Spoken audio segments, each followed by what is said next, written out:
Hello दोस्तों, मैं doctor Abraham मुल्तानी आज आपके सामने एक बहुत ही इम्पोर्टेंट विषय के ऊपर बात करूंगा। और वो विषय जो है स्टूडेंट से रिलेटेड है और अभिभावक या उनके पेरेंट्स से रिलेटेड है। और हमारा सब्जेक्ट ये है कि BAMS और MBBS या BDS में से हमें अभी जो नीट एग्ज़ाम हुई है उसमें सिलेक्शन अगर हो तो हमें क्यों कौन सा ऑप्शन चूज़ करना चाहिए। तो मैं बताऊंगा कि हमें BAMS bachelor of Ayurvedic medicine and surgery ये जो है ग्रेजुएशन का कोर्स, इसको हमें प्राथमिकता क्यों देना चाहिए, हमारे बच्चों को या हमें स्वयं को ये कोर्स क्यों चूज़ करना चाहिए। तो जब नीट एग्ज़ाम होती है और काउंसलिंग होती है तो जाहिर सी बात है कि इतना सारा ग्लैमर है MBBS का, एलोपैथी का, तो हम सब उसी की तरफ अट्रैक्ट होते हैं। अट्रैक्ट होने में मैं भी यही था। जब 2003 में हमारी जब एग्ज़ाम हुई थी और मेरी वेटिंग लगी थी 53, और अनफॉर्चुनेटली वो अनफॉर्चुनेटली नहीं, सौभाग्य से वो क्लियर नहीं हुई और मैं आया आयुर्वेद में। और जब मैं कोर्स में आया था तो शुरुआत में फिर मुझे भी थोड़ा सा लगा कि नहीं, मुझे एक बार और फिर से प्रिपरेशन करके MBBS के लिए ही जाना चाहिए। और कुछ जो प्राइवेट कॉलेजेस थे वो मिल रहे थे लेकिन वो बहुत महंगे थे, आर्थिक स्थिति इतनी अच्छी नहीं थी। तो मैं BAMS में आया, 1 साल 1.5 साल गुजरा, फिर मुझे लगा कि नहीं, इसमें बहुत स्कोप है और हम बहुत अच्छा कर सकते हैं। तो मैं आप लोगों को भी ये राय दूंगा कि आप लोगों को BAMS क्यों चूज़ करना चाहिए और ये MBBS से वरीयता क्यों रखता है ना। तो पहला तो हम ये देखें कि जो कोर्स ड्यूरेशन है, चाहे वो BAMS की हो, MBBS की हो, BDS की हो, वो लगभग 5.5 साल ही है। BDS की थोड़ी सी कम है। तो कोर्स ड्यूरेशन 5.5 साल है। तो हम ये समझें कि दोनों चीज़ें बराबर ही है, तो टाइम कंज्यूमिंग तो दोनों का बराबर, तो यहाँ कोई वरीयता नहीं दे सकते। कोर्स की जो फीस है वह जो है BAMS की कम है। अगर प्राइवेट कॉलेजेस में देखें तो वो तो इक्वल, कोई ज़्यादा अंतर नहीं है, लेकिन अगर प्राइवेट मेडिकल कॉलेजेस में आप जाएंगे तो ज़मीन आसमान का अंतर है। जहाँ आपको BAMS तकरीबन 6 से 7 लाख, अगर डोनेशन नहीं ले रहे हैं कॉलेजेस, तो 6 से 7 लाख में हो जाएगा। वहीं MBBS आपको 35 से 40 लाख का पड़ेगा। और अगर आप BAMS में आते हैं तो 30-40 लाख आप बचा सकते हैं ऑलरेडी बच्चे के। और 30-40 लाख को अगर आप उसके पोस्ट जब वो करके आ जाएगा उसके बाद अगर आप उसमें इन्वेस्ट करेंगे तो अच्छा सा क्लिनिक सेटअप हो सकता है और बहुत अच्छा काम बच्चा कर सकता है। तो कॉस्ट कम है आयुर्वेद की। और फिर दूसरा है कि इसका जो कोर्स है, अब आप आएंगे कोर्स के अंदर, तो कोर्स अपने आप में मुकम्मल है। मतलब जो किताबें हैं वो चेंज नहीं होगी टाइम के साथ। एलोपैथी के साथ एक सबसे बड़ी दिक्कत ये है कि ये हर साल चेंज होती है। आज कोई दवाई है, काम कर रही है, अगले कुछ समय बाद रजिस्ट हो जाती है, कोई नया फार्मूला आता है, तो आपको बार बार हर बार इसको अपडेट करना पड़ेगा, है ना। कुछ टेक्नोलॉजीज आती है जो पुराने डॉक्टरों को रिप्लेस कर देती है, नए डॉक्टरों को हावी कर देती है। लेकिन आयुर्वेद में ऐसा नहीं है। आयुर्वेद में जो ग्रंथ 1-8 हज़ार साल पहले, 2 हज़ार साल पहले, 5 हज़ार साल पहले लिख दिए गए हैं, वो अभी भी काम आ रहे हैं। जो नीम है, नीम के जो गुण उस टाइम लिखे थे, वो नीम के क्वालिटीज़ और ये सब अभी भी ऐसी की ऐसी है। तो आपको कोर्स को एक बार पढ़ना है, अच्छे से पढ़ना है और फिर इस फील्ड में उतर जाना है। फिर आपको बार बार उस कोर्स को चेंज करने की ज़रूरत नहीं पड़ेगी, आपके फंडामेंटल्स चेंज करने की ज़रूरत नहीं पड़ेगी। अगर आप और कुछ नॉलेज लेते हैं तो देट विल बी, वो आपका एक एक्स्ट्रा नॉलेज होगा। तो आपको नॉलेज को रिप्लेस नहीं करना है। एलोपैथी में नॉलेज को आपको रिप्लेस करना पड़ता है।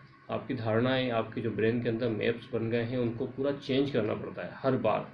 1 साल में, 2 साल में आपको बहुत अपडेट्स लेना पड़ेगी, जीवन भर आपको पढ़ना पड़ेगा।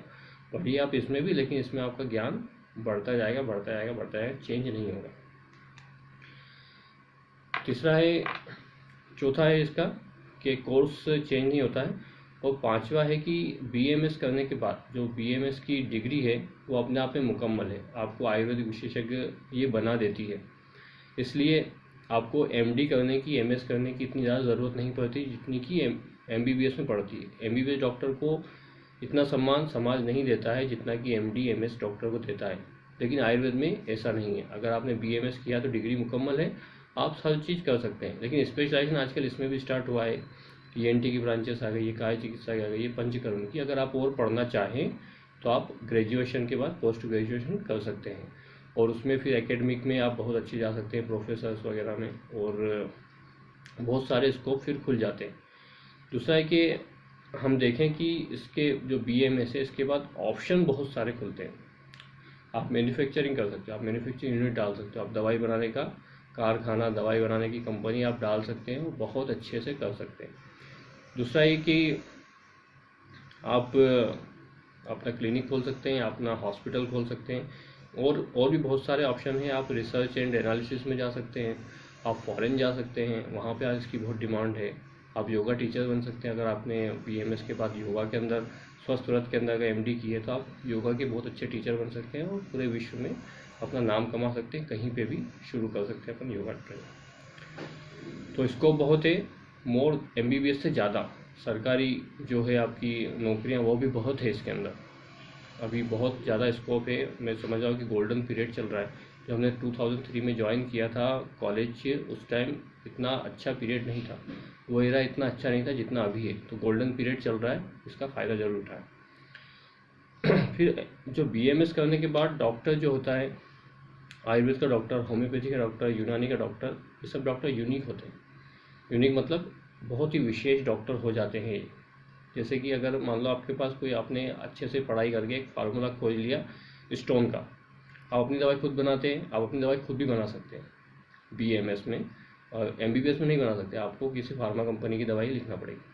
आपने अच्छा सा फार्मूला बनाया और बहुत सक्सेसफुल रहा, पथरी का, पीलिया का, टाइफाइड का, TB का, और भी बहुत सारी चीज़ें हैं, जोड़ों के दर्द का, एपिलेप्सी का, तो आप यूनिक हो जाएंगे। फिर आपके पास दुनिया भर से लोग आने लगेंगे।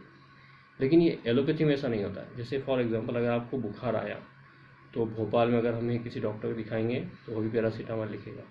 अगर आप जाएंगे, अगर आपको बुखार है, बॉम्बे गए, मुंबई में अगर आपने करवाया ट्रीटमेंट तो वहाँ पे भी आपको पैरासीटामोल लिखी जाएगी। अमेरिका गए तो वहाँ भी पैरासीटामोल। तो सारे डॉक्टर एकदम एक जैसे हैं। लेकिन आयुर्वेद में ऐसा नहीं है। आयुर्वेद में एक डॉक्टर अपने बुखार का ट्रीटमेंट अलग दे सकता है, दूसरा अलग दे सकता है, क्योंकि हज़ारों तरीके के फार्मूले हैं। उनके पास बुखार होता है कि एक या दो ही फार्मूले। तो यहाँ पे डॉक्टर यूनिक है। अगर आपने अच्छी सी प्रैक्टिस जमा ली तो आपके पास दुनिया भर से लोग आ सकते हैं, दुनिया भर से। जैसे आप किताबें बहुत सारी लिख सकते हो, एलोपैथी में किताब बहुत सारी हैं, वहाँ पे कंपटीशन बहुत है। आपको अगर इस्टेब्लिश करना है कि आप यूनिक नहीं है, मेडिसिन सब एक जैसी लिख रहे हैं तो आप यूनिक नहीं है, तो जो पुराने इस्टेब्लिश डॉक्टर हैं उनसे आपकी कंपटीशन होगी। लेकिन आयुर्वेद में आप यूनिक डॉक्टर बनते हैं, तो अगर आपका फार्मूला यूनिक है तो आपकी कंपटीशन खत्म हो जाती है, फिर लोग बस आपके पास ही आएंगे। तो इस चीज़ को बहुत ध्यान रखें कि अगर आप आयुर्वेद, होम्योपैथी, यूनानी कर रहे हैं तो आप एक यूनिक डॉक्टर बनते हैं, और वह यूनिक डॉक्टर के पास कोई ज़्यादा कंपटीशन नहीं होती है। वो मरीज़ दूर दूर से आएगा। दिल्ली से अगर चलेगा पेशेंट तो अगर आप भोपाल में होते हैं तो भोपाल ही आएगा, बीच में कहीं अटकेगा नहीं कि यार चलो बुखार की दवाई यहीं से ले लेते हैं, यहीं से ले लेते हैं, आगरा में चलो उतर जाते हैं, आगरा से ही अपन मेडिसिन दूसरी लेके, अब पैरासीटामोल तो लेना है, लेकिन अगर आयुर्वेद है तो वहाँ से चल के आपके क्लिनिक पे ही आकर रुकेगा। तो आप यूनिक डॉक्टर बनते हैं। तो कंपटीशन का मैंने बताया कि अगर यूनिक होते हैं तो फिर कंपटीशन खत्म हो जाती है। जहाँ जनरलाइज्ड होता है वहाँ पे कंपटीशन ज़्यादा होती है।